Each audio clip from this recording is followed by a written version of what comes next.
Добрый день, дорогие друзья!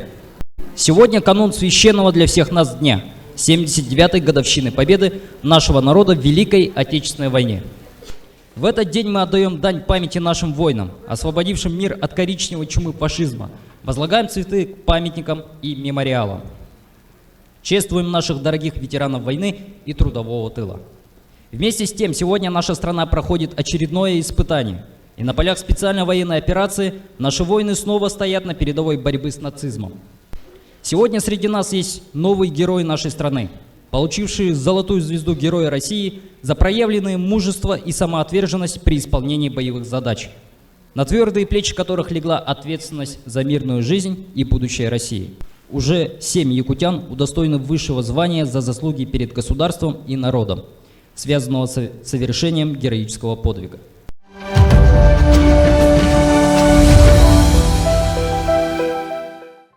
Снова дымом горячим затянуто небо, и дождями свинца пропиталась земля. Значит, время пришло вновь в единстве окрепнуть, отстоять наши реки, леса и поля ради наших домов, за детей и любимых, ради утренних снов и ночной тишины. На позициях твердых и неколебимых принят бой ради мира и против войны.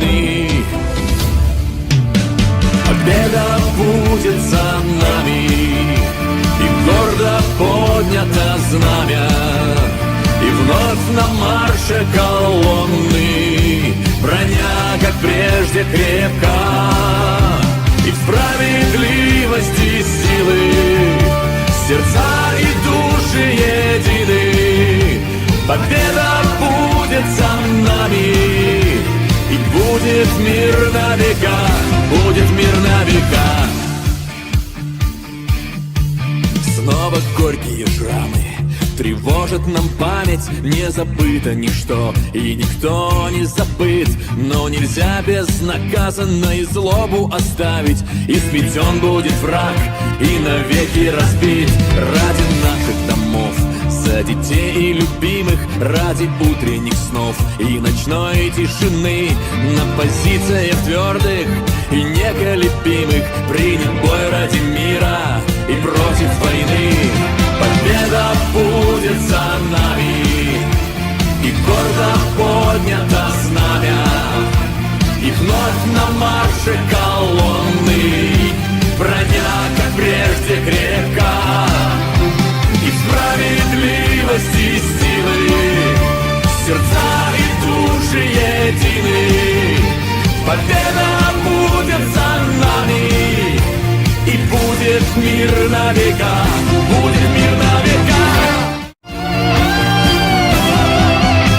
Победа будет за нами, и гордо поднято знамя, и вновь на марше колонны броня, как прежде, крепка, и в справедливости силы сердца и души едины. Победа будет за нами, и будет мир на века, будет мир на века,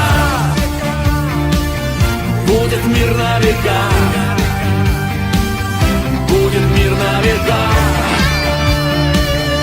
будет мир на века, будет мир на века.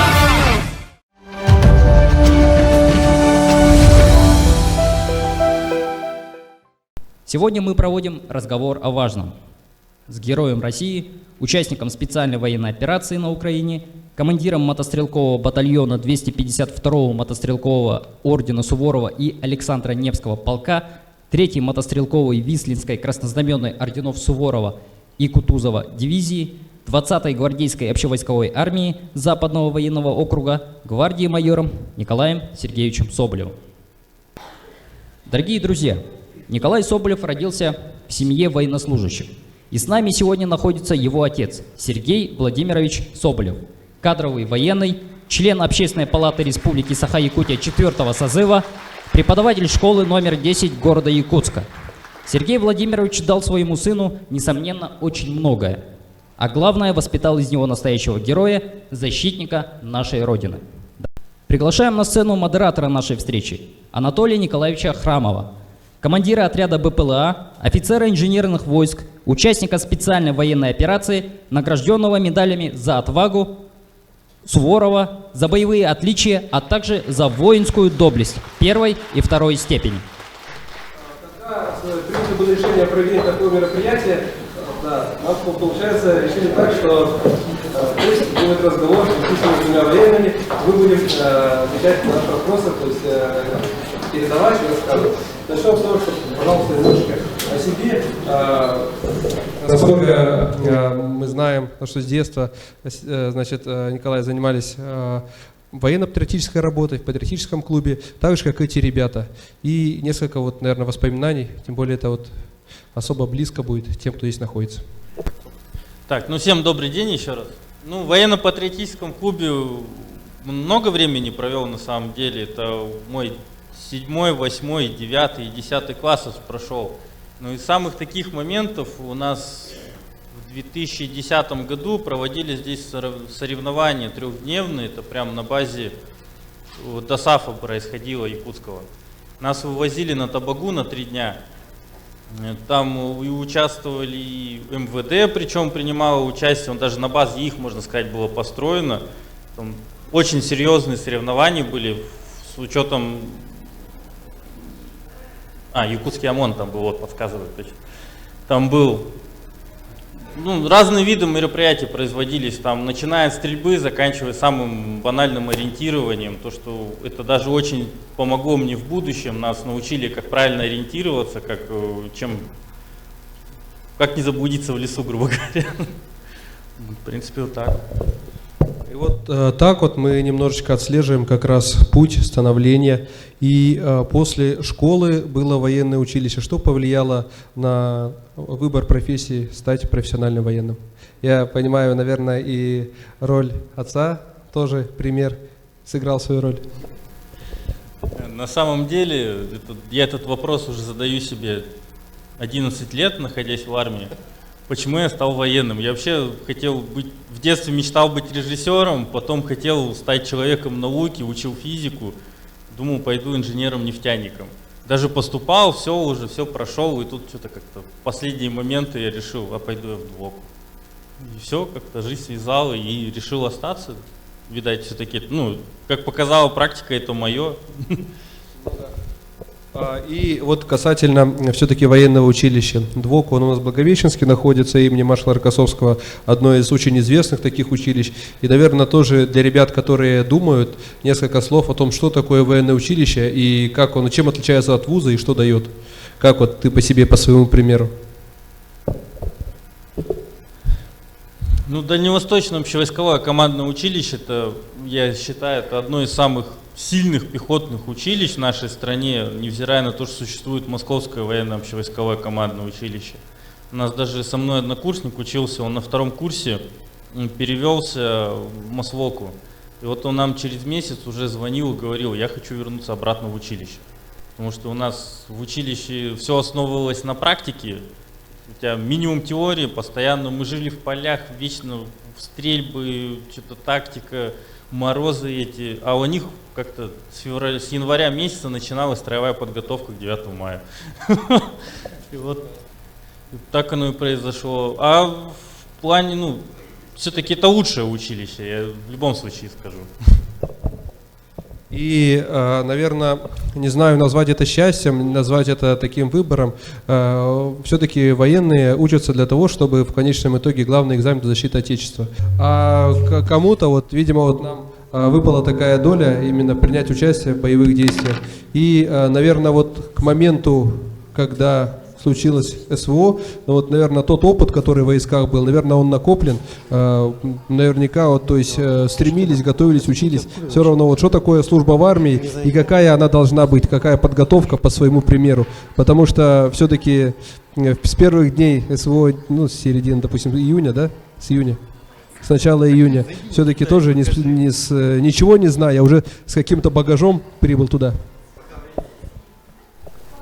Ну, у меня багаж был уже приобретен. Я в этот момент как раз находился в Сирийской Арабской Республике. Ну, хоть и в должности переводчика, но мне как-то повезло.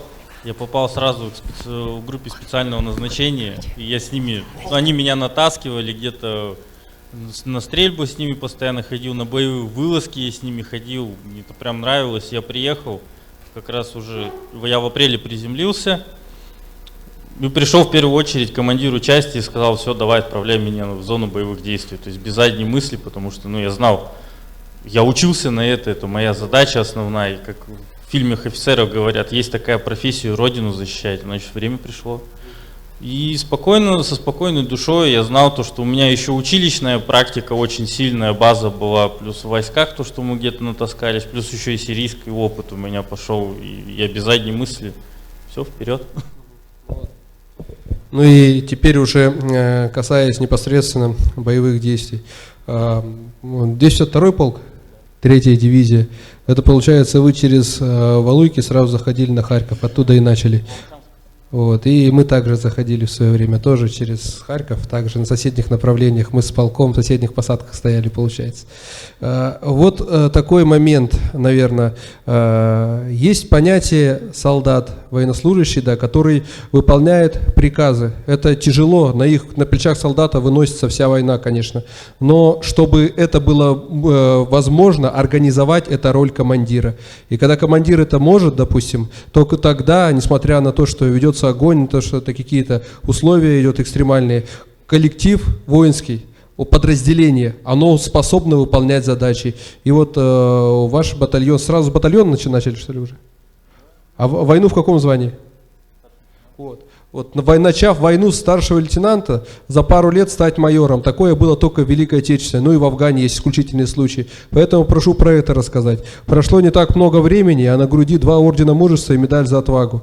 Орден мужества — это одна из наиболее почетных, уважаемых нами наград, и она дается либо за ранение, либо за очень серьезные достижения, за серьезное выполнение задач. Поэтому немножечко про боевой путь немножечко расскажи. Вот уже ребята готовы, они уже прошли вместе с нами всю историю и уже перенеслись в июнь 22 года на Украину.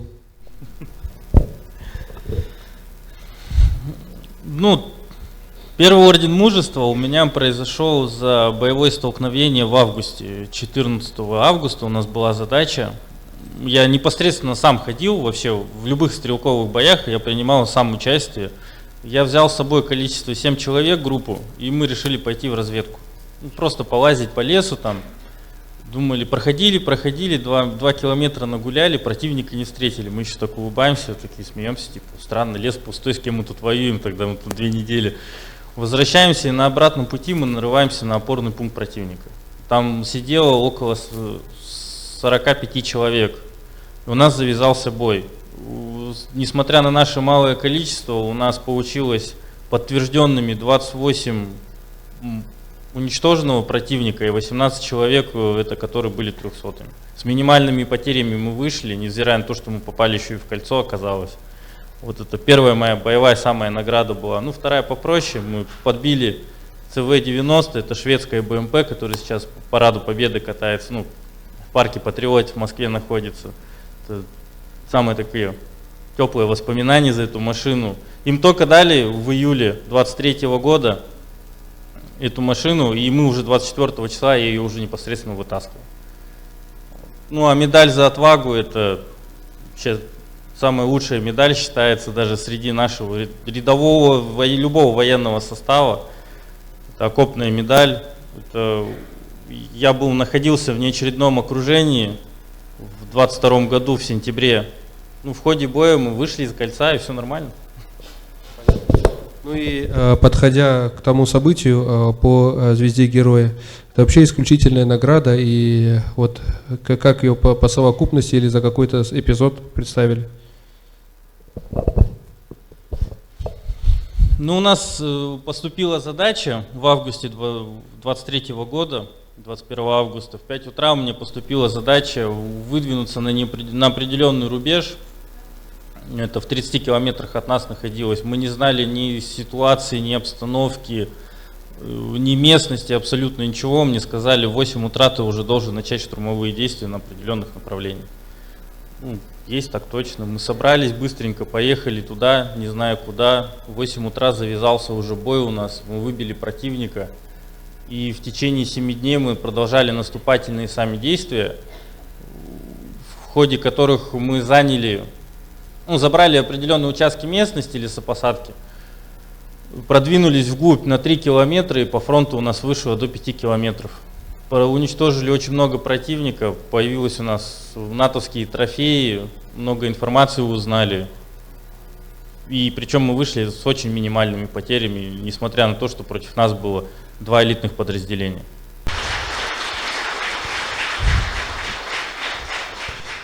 На самом деле, надо сказать, что вот сейчас так вот Николай скромно говорит, там, вот прошли с малыми потерями. Со стороны можно сказать, что это сможет сделать каждый, но даже когда несколько противников впереди, и когда по тебе открывают огонь, тяжело поднять голову, а еще они бьют артиллерией, когда рядом все взрывается. Даже просто лежать на одном месте, держать себя в руках очень тяжело, даже самому смелому человеку. Все равно у тебя все трясется, все равно, чтобы это что-то сделать, нужно себя перебороть.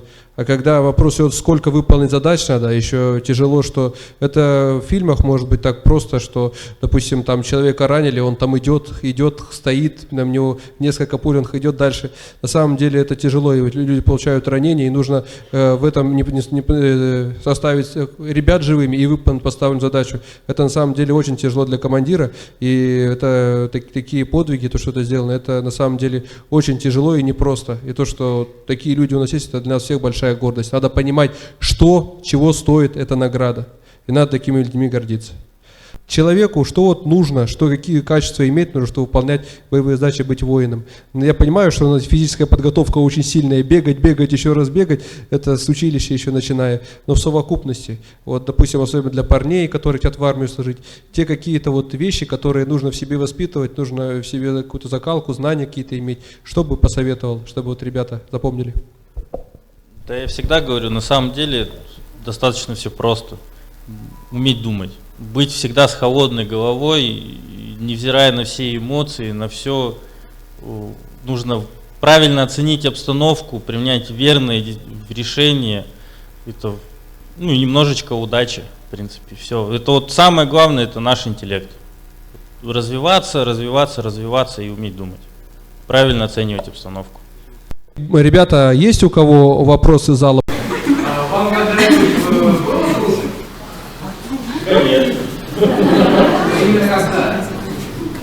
Да, нет, разные ситуации бывают. Мы находились в окружении, у меня всего оставалось 7 человек вместе со мной. И нас уже так взяли в кольцо, то что нам просто уже, вот рядом со мной капитан сидит, я ему говорю, сейчас тебя поближе прижму, гранату разожмем, и в Ольгау вместе, все нормально. Он плачет, я в душе плачу, сам угораю такой. Ничего, принял решение правильное. Выползли спустя 10 часов с этого кольца с боем. Причем нам повезло, ни одного 300-го не было. То есть, как-то повезло нам. По болотам, по лесам, как в фильмах про диверсантов было. Так, все.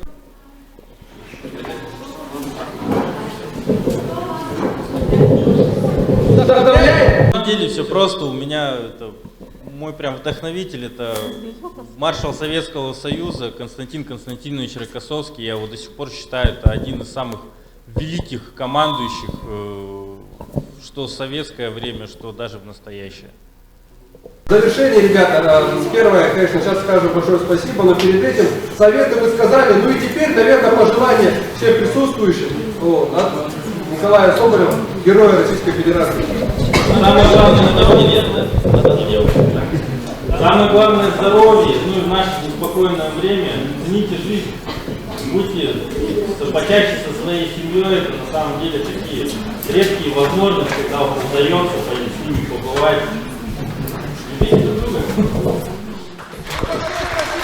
Так, дорогие друзья, во-первых, конечно, спасибо, что в этот день вы нашли время и пришли в исторический парк. Исторический парк – это крупный просветительский центр, который всегда вам рад. И я хотел от вашего имени, от имени коллектива нашего поблагодарить нашего героя Николая Сергеевича за то, что он нашел время прийти к нам, поделиться своими мыслями, рассказать о себе, и Анатолия Николаевича Храмова, который прекрасную выставку для вас сделал, поблагодарить Сергея Владимировича, который сегодня с нами, и почетных гостей наших, и Вильяма Ачировича Иванова, председателя Совета ветеранов. А также я хотел поблагодарить родственников, внуков, правнуков героя Советского Союза Николая Савича Степанова, которые пришли здесь в большой родне. Встаньте, пожалуйста.